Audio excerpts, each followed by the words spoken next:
Good morning, everyone. Welcome back to the Daily Gaming News. The world is in shock today. What happened in New Zealand, and I really can't add much to that. I just want to acknowledge that my hearts go out to everyone affected, and that we all condone the violence that happened today in the terrorist attack.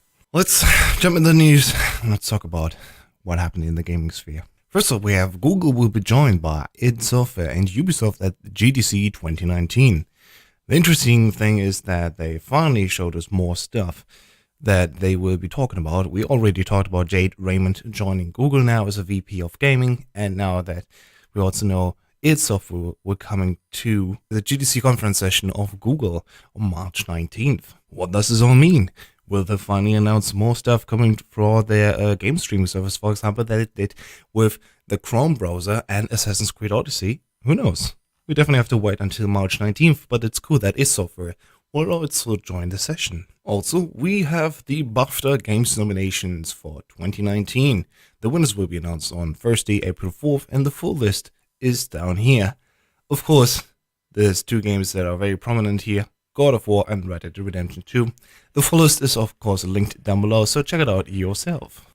And I briefly talked about it yesterday at the end of the news, because it's very unsure, but it's now confirmed Sony is not interested in buying Take-Two, and hence then of course the rights to Rockstar and 2K, which would mean GTA and all the other IPs of course that are attached to it. So no, this is not happening. On the other side, talking about Microsoft, the Xbox Live app will soon come to iOS and Android, but not yet, at least to Nintendo Switch.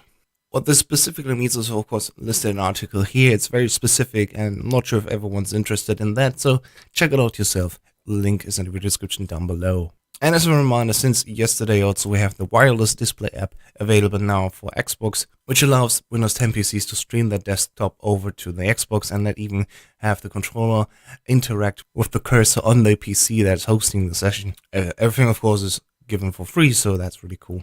And on the opposite side, we have a new update for Steam Link as well, because now in the new beta build, there's added support for Steam Link Anywhere. And that just means Steam Link Anywhere allows you to stream games to your Steam Link from any computer running Steam, as long as your computer has a good upload speed and your Steam Link device has a good network connection. The implication being that you, for example, can have your games run on your PC, but you can stream them even outside and stream that gameplay then onto your mobile phone, for example. I should definitely get a good Bluetooth connected controller and see if this actually works with my smartphone, because this could be really interesting in the future.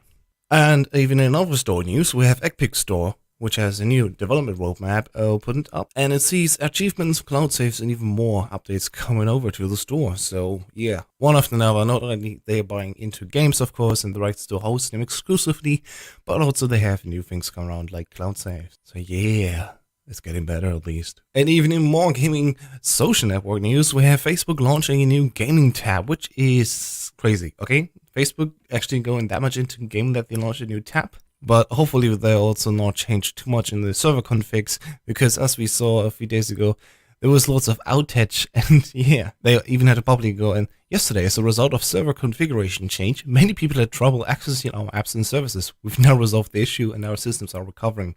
We're very sorry for the inconvenience and appreciate everyone's patience. Yeah, the outage was causing not only problems on Facebook, but also, of course, every other app that they use and have. So WhatsApp was having trouble, Instagram was having troubles, and yeah, of course, Facebook as well. So yeah, good to know that they're real experts working on Facebook. So yeah. And coming to actual game release news, we have the Turtle Rock Studios, which previously did, of course, Left 4 Dead, Left 4 Dead 2, and Evolve. They're also announcing a new spiritual successor to Left 4 Dead, which is called Back 4 Blood.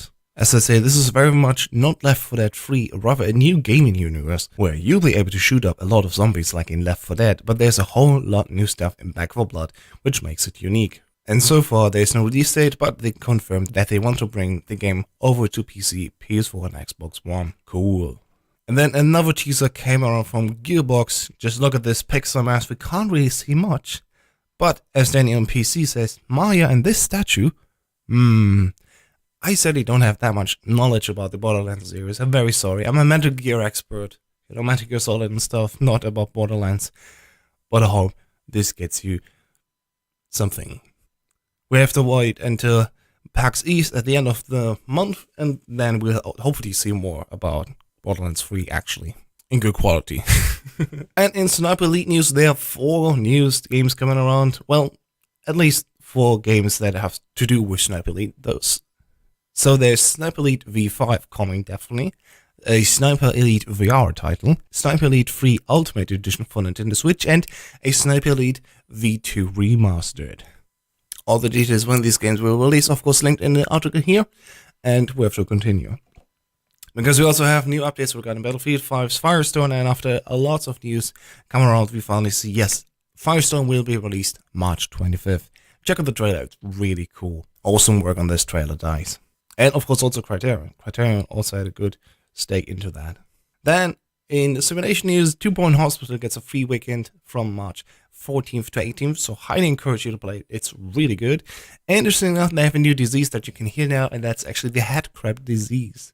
So that's just a good note on the side. And it will also have a say, we're 33% off, which makes the game cost, what does it say here? $23.44 US dollars or 16.74 British pounds. I really like 2 Point Hospital, so if you can play it for free, give it a try and see for yourself. And in more industry news, Wargaming will actually do a new IP with Amazon Game Tech, and they are working together with FragLab from Ukraine. Why is that interesting? Well, FragLab is a 125-person Kiev-based studio established by veterans from the Crysis franchise, Battlefield 2, and free-to-play shooter Warface.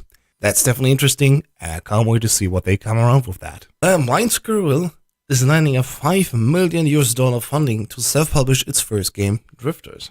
It's quite interesting because I've never heard about Blind Squirrel, and as they say here, this is pretty notable given that Blind Squirrel is best known for helping other studios get off the ground, and the funding goes towards self-publishing its first internally developed game. Drifters is a free-to-play 5v5 hero action shooter slated to release on PS4, Xbox One, and PC later in 2019. Alright. And in other news, Supernova Capital acquires Shadow Warrior developer Flying Wild Hog. This is the debut partnership from Supernova, which was co-founded by former Splash Damage CEO Paul Wedgwood in 2018 after selling the company for around $160 million US 2 years prior. And of course, Flying Wild Hog Studio is best known for rebooting the Shadow Warrior series. They were already working before together, and recently the studio has actually grown to over 180 people in staff and is opening a third office in... I have no idea how to pronounce this, so I'm not even gonna try, in Poland, and expanding its game portfolio. Congratulations, guys, and good luck for the new future. Then in weird news, Harry Potter Hogwarts Mystery grosses $110 million US in the first year. The mobile RPG, which is famously known for example, strangling your player character and having you wait until you can do an action, just stuck in a situation, is making money. How? Like Germany and the UK ranked second and third with $10 million US in revenue and $9.2 million US respectively. But still, the biggest contributor to this large number is the North American users, generating 48% of the revenue, approximately $52.8 million US. What the hell? Oh, yeah, I can't believe this. Anyway, moving on. As a final bit of news, something really heart-melting, I think personally. Steam users rally around developer who has never experienced love. This is about Tiny Snow, a visual novel game that is only available in Chinese via Steam. There was a Steam review on that game where it says they don't really think that they like the story because it doesn't feel really convincing, and the developer actually excuses himself. He says, "The plot is not convincing because I never experienced love. However, I'm really good at writing stories about being rejected and being dumped. I will try harder next time." If that is not only sad, just look at how the English community is reacting, because they actually are buying the game. They're playing it a little bit so they can actually do a review about it, and they say, "Hey, I can't read Chinese, but I want the developer to be happy." Hogs. "Hey, I don't speak the language at all, but I just want to say that I bought the game because it was made by a fellow person who has been unlucky with love. I also trust the review score, so if I ever learn Chinese or there's a patch, I'll have a good experience with it. Keep up the good work." And so many on. So it's really, really nice to see this, how people are actually banding together and just supporting the poor guy. Hopefully he can make some money from that, of course. So, of course, our hearts go to this guy as well. And yeah, that has been it for the gaming news today. What a crazy day. So many stuff. I hope you will have a nice weekend. I hope I see you soon again. And have a nice day. Be brave, world. We need to stand together. Goodbye.